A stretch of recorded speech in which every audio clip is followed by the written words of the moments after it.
नमस्कार। आपदा का सामना कार्यक्रम में एक बार फिर आप सभी का स्वागत है। मैं हूं ऋतु वर्मा।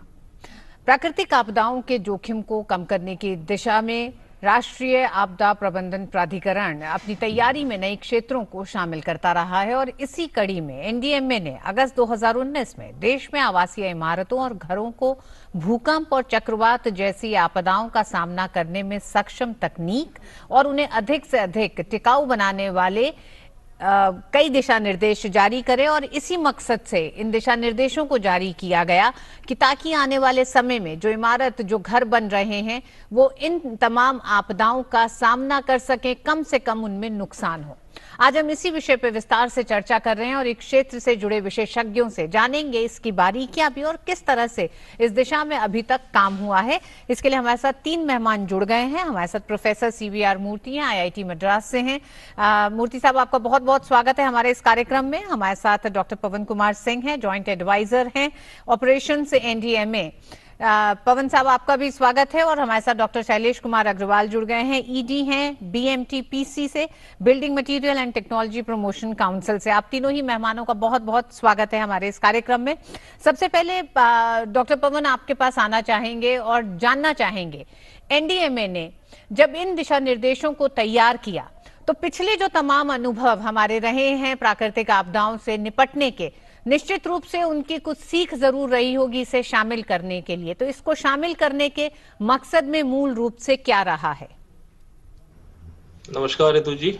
सबसे पहले तो आपके सभी दर्शकों को मेरा नमस्कार। जैसा कि आपको ज्ञात होगा कि हमारे देश का बड़ा भूभाग भूकंप, बाढ़ और चक्रवात आदि से प्रभावित होता रहता है। हाल ही के वर्षों में हमारे संयुक्त प्रयासों से जनजीवन की हानि बहुत हद तक सीमित कर ली गई है, परंतु आर्थिक नुकसान, जिसको हम economic loss due to disasters की श्रेणी में रखते हैं, कई गुना बढ़ गए हैं। हमारे देश का लगभग 57% भूभाग जो है वो अर्थक्वेक जोन 3, 4 और 5 में आता है और लगभग करीब 7,516 किलोमीटर की कोस्ट लाइन है, जिसमें 13 राज्यों के 84 जिले बाढ़ से उससे चक्रवात के लिए बहुत ही संवेदनशील है। इन सब बातों को ध्यान में रखते हुए और जैसा कि आपको ज्ञात हुआ कि राष्ट्रीय आपदा प्रबंधन प्राधिकरण की स्थापना वर्ष 2005 में हुई थी और तब से अब तक हमने जो है करीब 31 नेशनल गाइडलाइंस जो है वो फॉर्मुलेट की हैं और हमने नेशनल डिजास्टर मैनेजमेंट प्लान भी विच वाज फॉर्मुलेटेड इन 2016 में बनाया था और उसको 2019 में रिवाइज किया था। तो जैसा कि ये दिशा निर्देशों की आपने बात की, ये उन सभी बिंदुओं पर विस्तृत चर्चा करती है जो आवासीय निर्माण के समय भूकंप और चक्रवात, जिसको अर्थक्वेक और साइक्लोन्स के समय बचाव के लिए ध्यान में रखी जानी चाहिए। ये उन सभी आवासीय परिसरों के लिए जो कि इंडिविजुअल कंस्ट्रक्शन है और या मल्टी स्टोरी में फ्लैट्स हैं। वो तो बीएमटीपीसी के earthquake vulnerability maps, cyclone vulnerability maps और उसके अलावा जो हमने गाइडलाइंस बनाई थी अर्थक्वेक की 2007 में और साइक्लोन की 2008 में नेशनल गाइडलाइंस, उसमें जो भी चर्चा के बिंदु निकले थे, एक्शन पॉइंट्स निकले थे, उनको ध्यान में रखते हुए इस दिशा निर्देशों का निर्माण किया गया है। जी, डॉक्टर शैलेश भी हमारे साथ हैं। डॉक्टर शैलेश, इन दिशा निर्देशों के बाद से आपकी अपनी संस्था का आकलन क्या कहता है? किस तरह का असर देख रहे हैं आप?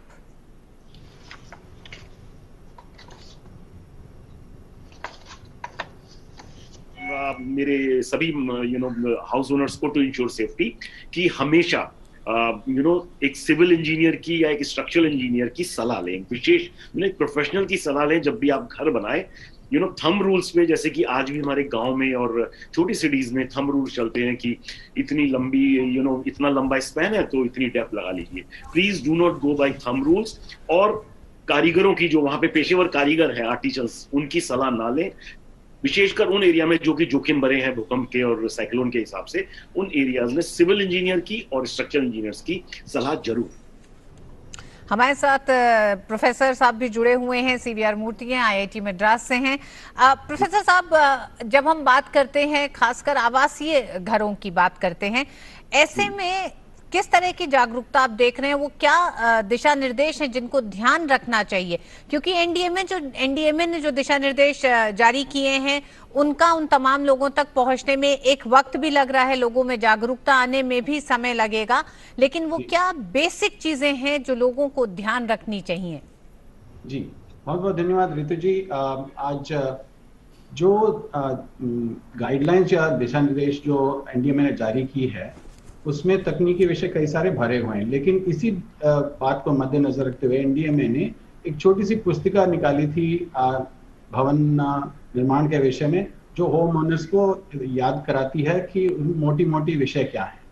मैं आपको एक बार और अवगत करा दूं यहाँ पे कि पहली बात जो होती है कि जमीन जो लैंड हम खरीदे हैं वो एक ऐसी जगह पे हो जहाँ पे भूकंप या चक्रवात के समय पे कोई आपदा ज्यादा हमें खतरा न महसूस हो। इसमें एक होता है कि अगर आप पर्वतीय इलाकों में हैं तो ऊपर से कोई ऐसे पत्थर या पूरा पर्वत ही खिसक के आपके ऊपर ना आए, तो ऐसे जगह न चुने। दूसरी बात होती है कि आप निचले इलाकों पे जमीन ना खरीदें जहां पे पानी की बहाव के वजह से और नीचे होने की वजह से पानी आके प्राकृतिक रूप से, चाहे वो बरसात भी हो या कई ऐसे आपदा के हालात में पानी आके वहां ना रहे। तो पहली बात हो गई जमीन खरीदते वक्त जमीन सिर्फ आप ही के नाम होनी चाहिए। ये आपके लिए नगर पालिका, नगर निगम या जो भी प्राधिकरण है वो आपको बताएंगे कि ये जमीन खुला है कि नहीं है और ये सिर्फ आप ही के नाम है, पहली बात। दूसरी बात हुई कि आप ऐसे जमीन ना लें जहां पे निचले इलाकों में पानी भर जाता है बरसात के समय। तीसरी बात हुई ऐसे जमीन पे ना हो जहां पे कोई ऊपर से मलबा गिर के आपके ऊपर गिरे। चौथी बात है कि जहां पे भूकंप आती है और मिट्टी अगर आपकी चिकनी मिट्टी नहीं है और बालू रेती वाली मिट्टी है और पानी भी है वहां पे साथों साथ, तो अगर भूकंप में पानी और मिट्टी बालू को हिलाएंगे तो वो जो उसकी दृढ़ता है वो खत्म हो जाती है और पानी जैसा हो जाता है जमीन भी, और जो भी निर्माण उसके ऊपर रखेंगे उसमें अंदर धंस जाते हैं। तो ये चार विषय हैं जो हमें लैंड के पॉइंट ऑफ व्यू से, जमीन के पॉइंट ऑफ व्यू से नजर रखने पड़ेंगे। दूसरी बात हुई कि भवन निर्माण में एक रूप होता है, ज्योमेट्री या उसकी जो साइज होती है वो नॉर्मल सिंपल होना चाहिए। अक्सर हमने पाया है कि हम चाहते हैं कि भवन निर्माण नीचे की जो हिस्सा है वो छोटी सी और ऊपर वाली जो है बाहर की ओर उभरती आ जाए, ना ये भी थोड़ा खतरे वाली बात हो जाती है। इसी में रूप में एक और बात बता दूं, आजकल जो हमारे शहरों में निर्माण हो रहे हैं मल्टी स्टोरी बिल्डिंग, बहुमंजिल जो हम बना रहे हैं, नीचे के हिस्से में हम पार्किंग रख रहे हैं क्योंकि हमारे पास जगह नहीं है, ठीक हम रखना चाहते हैं, लेकिन हम ऐसे कर रहे हैं कि सारे जो दीवारें हैं निकाल के मात्र डंडियों पे जो कॉलम्स हैं और वो भी छोटे छोटे उस पर बैठा देते हैं। 2001 के भूकंप में तकरीबन 400 ऐसे भवन हैं जो गिर गए थे, और ये जो ओपन ग्राउंड स्टोरी का जो कहानी है ये खतरे वाली है। इसीलिए 2016 में जब हमने मानकों को बदला है उसमें इसके लिए प्रत्येक रूप से इसका जो समाधान है, इसके एक सोल्यूशन भी निकाले थे, और हम मानते हैं कि जब इंजीनियर डिजाइन करेंगे उस सोल्यूशन का अमल करेंगे। ये हो गई दूसरी बात, रूप। अब तीसरी बात आई कि यहाँ पे हमारा जो आर्किटेक्चरल फीचर्स के बाद स्ट्रक्चरल सेफ्टी की जो बात आती है, सुरक्षा की जो बात आती है, अक्सर एक कॉलेज से जो स्नातक होके जो ग्रेजुएट निकल के आता है, नौकरी करने लगता है, वो योग्य है काम करने का, लेकिन उसमें अभी भी क्षमता नहीं है, समय लगता है ये क्षमता पाने के लिए, तजुर्बा चाहिए कि आपने कुछ 5-10 साल नौकरी की और तब आपको पता चलता है कि उसमें कहाँ खतरे हैं। ये वाली जो स्ट्रक्चरल डिजाइन की बात है आज की तारीख में हम यहाँ इसमें बहुत कमजोर हैं, और हम मानते हैं कि दो विषय हैं, एक जो डिजाइन कर रहा है वो योग्य हो, योग्य के साथ साथ उसमें क्षमता भी हो, और दूसरा जब डिजाइन सबमिट करता है नगर पालिका या नगर निगम में, वहां पे उसको जांच करने के लिए लोग भी उस तरफ ऐसे ही हों जो योग्य हैं और क्षमतापूर्ण है स्ट्रक्चरल डिजाइन के दृष्टिकोण से, और तभी पता चलेगा कि किसी ने अगर कुछ डिजाइन किया उसमें कोई कमियां हैं, खामियां हैं कि नहीं है। आज के तारीख में हम एक आदमी डिजाइन कर रहे हैं, उसको जमा करके बस कंस्ट्रक्ट कर रहे हैं, निर्माण कर दे रहे हैं। इससे हमें थोड़ा खतरा ज्यादा महसूस हो रहा है और निर्माणों में किस हद तक हम सुरक्षा डाल रहे हैं वो पता नहीं चल रहा हमारे लिए। बिल्कुल प्रोफेसर मूर्ति आप सही कह रहे हैं। डॉक्टर पवन, जिस तरह से प्रोफेसर मूर्ति ने कहा कि ये किसी एक संस्था का काम नहीं है, सब अलग अलग विभाग जो एक तरह से कड़ी में है, ये सबकी अलग अलग भूमिका है इसको एक तरह से साकार रूप देने के लिए जो दिशा निर्देश जारी करे गए हैं, अगर उनके असर की बात करें, ऐसे में माफ करिएगा, ऐसे में एनडीएमए किस तरह से, और खासकर ये पूरा जो एक तरह से दिशा निर्देश जारी किए गए हैं उनके मूल में सिस्मिक जोन्स हैं, साइक्लोन कहाँ कहाँ प्रोन है इसको ध्यान में रखते हुए होगा। तो उन राज्यों के साथ क्या विशेष कोई एक्सरसाइज हो रही है? किस तरह से आप फॉलो अप करते हैं कि इन दिशा निर्देशों का पालन हो रहा है कि नहीं हो रहा है, क्योंकि ये आता परिधि में राज्य सरकारों के है। सबसे पहले तो ऋतु जी, इसमें एक बात जो मैं उल्लेख करना चाहता हूं वो ये है कि safety should always be demand driven and not supply driven. ये दिशा निर्देश अर्थक्वेक और साइक्लोन के लिए सेफ्टी की डिमांड क्रिएट करती है। तो उस चीजों को ध्यान में रखते हुए जो संभावित आवासीय परिसर बना रहे हैं, जो आवासीय मालिक हैं, वो लोग कई तरह से अपने संभावित खतरों का आकलन कर सकते हैं। सरकार के दिशा निर्देशों का जो समय समय पर प्रस्तावित करती है सरकार उनको ध्यान में रख सकते हैं। उसके अलावा वो अगर स्ट्रक्चरल सेफ्टी ऑडिट के लिए या रेट्रोफिटिंग के लिए जाते हैं वो भी कर सकते हैं, मकान का बीमा करवा सकते हैं। और सबसे इंपॉर्टेंट बात जो आपने कही, mock exercises and drills. So regularly जो है लगातार हमेशा हम लोग इस राज्य सरकारों के साथ और जिलों के साथ मिलके मॉक एक्सरसाइज कंडक्ट कराते हैं, अर्थक्वेक्स पे भी, साइक्लोन्स पे भी, और उसमें जरूर पार्टिसिपेट करना चाहिए, क्योंकि कम्युनिटी आउटरीच जितना ज्यादा मैक्सिमम होता है, जितना ज्यादा अवेयरनेस जनरेशन होता है, जितना लोग जागरूक होते हैं चीजों को लेके, उतना ज्यादा हम अपने आप का बचाव कर सकते हैं। तो एक्सरसाइज रेगुलरली होती है, उसमें पार्टिसिपेट करना चाहिए, उससे अवेयरनेस बढ़ती है और उससे हमको अपने बचाव के माध्यम भी पता लगते हैं। जी, अब डॉक्टर शैलेश, दिल्ली जो है वो सिस्मिक जोन 4 में है और कई लिहाज से दिल्ली को, खासकर इमारतों के निर्माण के लिहाज से, घरों के निर्माण के लिहाज से ये माना गया है कि कुछ इलाके बहुत ही खतरनाक है और वहां पे कुछ तब्दीलियां करने की त्वरित जरूरत है। ऐसे में इन्वेंटराइजेशन की अगर बात करें सिस्मिक पॉइंट ऑफ व्यू से, तो कितनी प्रगति हुई है दिल्ली में? आपने कहा जोन दिल्ली की बात की, तो मैं आपको बताना चाहूंगा कि दिल्ली गवर्नमेंट को सारी की सारी बिल्डिंग्स का एक नई टर्म आई है जिसे कहते हैं इन्वेंटराइजेशन। जैसे कि आपको ज्ञात होगा कि अगर आपके घर में सामान है तो आप लिखते हैं मेरे घर में 2 कुर्सियां हैं, 3 ये हैं, 3 ये चीजें हैं। तो ऐसे ही सीस्मिक पॉइंट ऑफ व्यू से इन्वेंट्री बनानी है। सीस्मिक पॉइंट ऑफ व्यू से मतलब कि चिन्हित करना है, स्पेशली पब्लिक बिल्डिंग्स को, असेंबली बिल्डिंग्स को और अदर बिल्डिंग्स को, कि कौन सी बिल्डिंग्स भूकंप आने की स्थिति में जोखिम भरी हो सकती हैं। तो वो इन्वेंटराइजेशन का काम शायद अभी सुप्रीम कोर्ट के आदेशानुसार शायद एमसीडीज वगैरह वो स्टार्ट कर रही हैं, बट दिल्ली में अभी वो धीमी स्थिति पे है। अब आपने ये और पूछा कि दिल्ली जोन 4 में है, तो मेरे हिसाब से पूरा का पूरा दिल्ली में हमें कोई भी नया निर्माण लेते समय सावधानियां बरतनी है और उसके लिए बहुत सारा लिटरेचर अवेलेबल है। जी, प्रोफेसर साहब, साइक्लोन के इलाके में जो लोग रह रहे हैं और खासकर जो लोग इस कार्यक्रम को भी देख रहे हो, तो वो किस तरह से एक तरह से रेट्रोफिटिंग या आकलन अपने घरों का कर सकते हैं? उसके लिए किसको संपर्क किया जाए? जी, साइक्लोन और भूकंप का एक हल्का सा फर्क है। साइक्लोन जो हवा लाती है और बारिश भी लाती है, और भूकंप सिर्फ जमीन को खिसकाती है। तो साइक्लोन में मुख्य रूप से हमारा जो छत है वो उड़ने की ज्यादा आशंका है। तो इस छत को हमें उसको दबा के निर्माण के साथ, घर के साथ उसको साथ मिला के रखना है, उसको उड़ने ना देना है। तो इसके लिए हाल में ही एक नया सोच शुरू किया गया था, नया नाम दिया गया, तो पहले से ही था। इसे कहते हैं साइक्लोन बोल्ट। माने जो छत है उसके कई सारे जगह से आप नीचे तक, इसकी नींव तक, इस निर्माण की नींव तक आप एक स्टील की जो रॉड है वो ले जाते हैं और वहां पे उसको दबा के नींव में फंसा देते हैं। तब क्या होता है, जब भूकंप आता है, भूकंप नहीं, जब साइक्लोन आता है तो हवा उसको जब उठाने लगती है, छत को उठाने लगती है, तो तब वो बोल्ट उसको नीचे दबा के खींच के रखती है।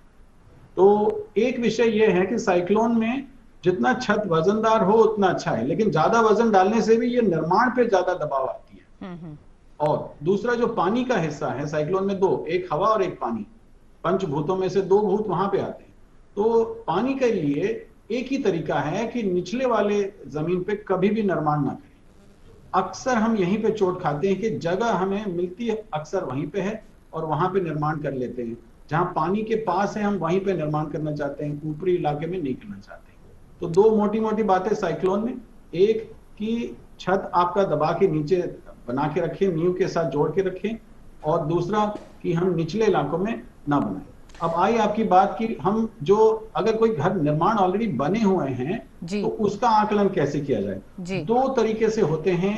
एक 4 लेवल के हमें आकलन करने की बात होती है। एक गुणात्मक होती है, क्वालिटेटिव 2 स्तर तक, पहला और दूसरा क्वालिटेटिव होती है, और तीसरा होती है मात्रात्मक जो हमें लेवल 3 और लेवल 4। पहले 2 में इंजीनियर बगैर कैलकुलेशन किए बता देता है कि भाई इसमें मुख्य रूप से जो प्राविधान होनी चाहिए, जो इसमें भूकंप अवरोधक जो सोच यहाँ पे होनी चाहिए वो है कि नहीं।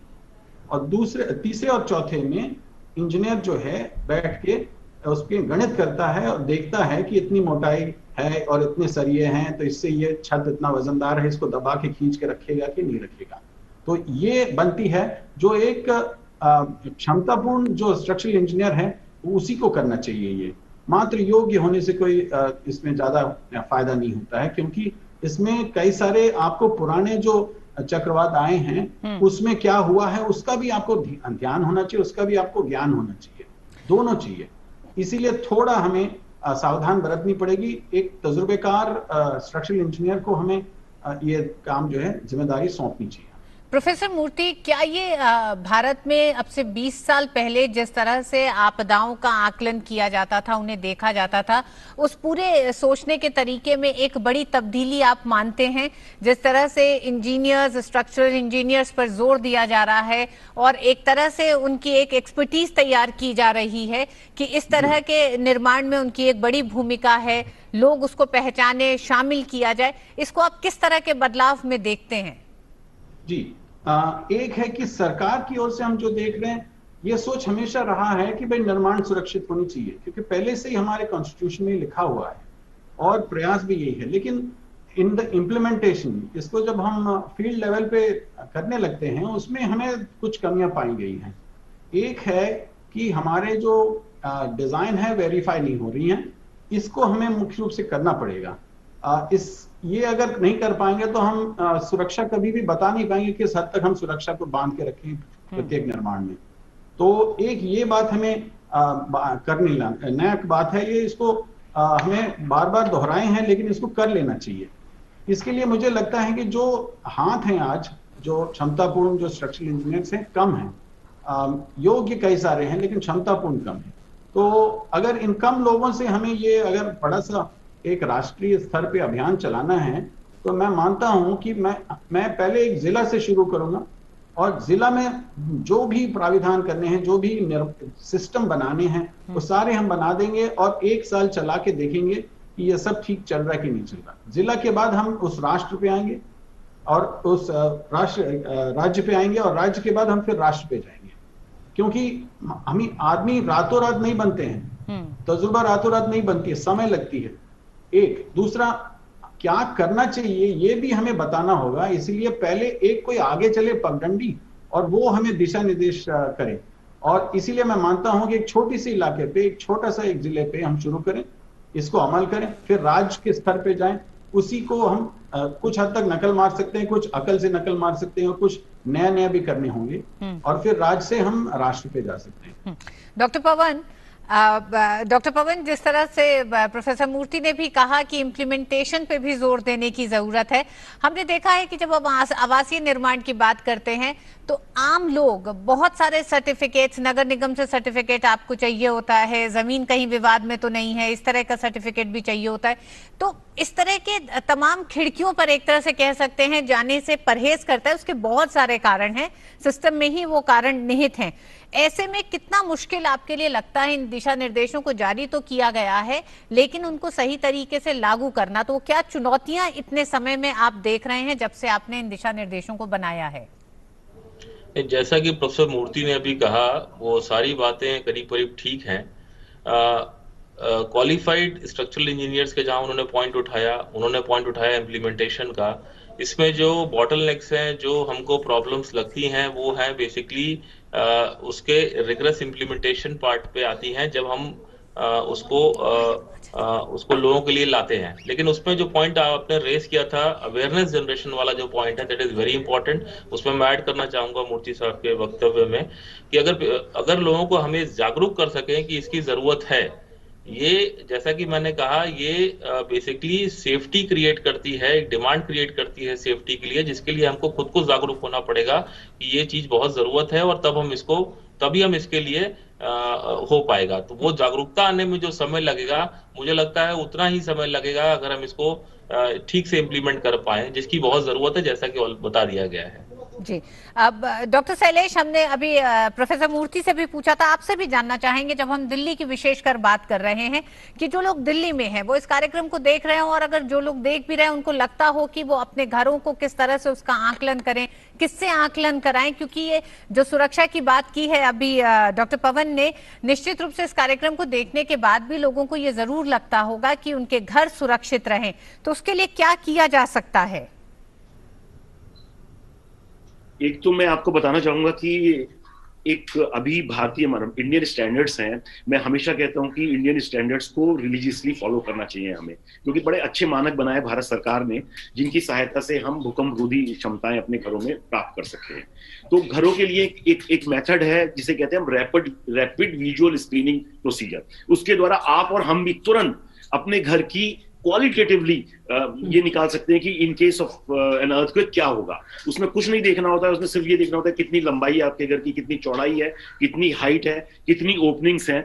तो this is a very quick method, इसे कहते हैं रैपिड विजुअल स्क्रीनिंग। इसके द्वारा आप तुरंत पता कर सकते हैं कि आपका घर कितना जोखिम भरा है, और अगर आपको लगता है जोखिम भरा है, तब आपको, फिर मैं बोलूंगा कि आपको विशेषज्ञों की आवश्यकता है। और मैं हमेशा कहता हूं, जब भी मैं भूकंप के बारे में बात करता हूं, कि this seismic evaluation it is called, it is like pathology. जैसे कि आप पैथोलॉजिस्ट के पास जाते हैं, अगर आपको कोई बीमारी होती है तो वो सारे टेस्ट करता है और आपको इवैल्यूएट करता है। Similarly building it is a building pathology, seismic pathology हम इसे कहते हैं। तो इसके लिए बिना विशेषज्ञ के पास जाए बिना आप कभी भी रेट्रोफिटिंग रिपेयर ना कराएं। मैंने देखा है मेरे अपने अनुभव में, मैंने काफी अर्थक्वेक्स देखे हैं, उनको स्टडी किया है। बहुत सारी बिल्डिंग्स जिसमें कि अनप्रोफेशनली, आप जैसे दिल्ली की अगर आप बात करें, दिल्ली में लोग स्टेयरकेस को कवर कर देते हैं, उसको कमरा बना देते हैं, प्रोजेक्टेड बालकनीज को कमरा बना देते हैं, छत के ऊपर भारी भारी स्ट्रक्चर रख देते हैं, जो कि घर को बहुत डेंजरस बना देता है भूकंप as far as earthquake is concern. तो कृपया प्लीज ये ना करें। मैंने देखा है डीडीए की इतनी बिल्डिंग्स को लोग अपने हिसाब से स्टेयरकेस बंद कर देंगे, उसका एक्सटेंशन कर देंगे। Please do not do these extension without the help of a qualified engineer. Professor Pawan, structural buildings के ऑडिट को किस तरह से किया जाता है, और क्या ये राज्यों की ही जिम्मेदारी है या उसमें भी एनडीएमए और अन्य संस्थाओं का किसी तरह का कोई हस्तक्षेप होता है? स्ट्रक्चरल ऑडिट, जैसा कि आपको बताया गया, स्ट्रक्चरल ऑडिट बेसिकली जो है वो क्वालिफाइड इंजीनियर्स के थ्रू ही होता है। माध्यम जो है वो राज्य सरकारों के द्वारा या फिर केंद्र सरकार के द्वारा, इसमें सीपीडब्ल्यूडी है या फिर ministry of housing and urban affairs है, लेकिन ज्यादातर राज्य सरकारों के द्वारा प्रस्तावित, और जो engineers who are qualified in doing this, उन्हीं के माध्यम से होना चाहिए, जैसा कि अभी आपको शैलेश जी ने बताया।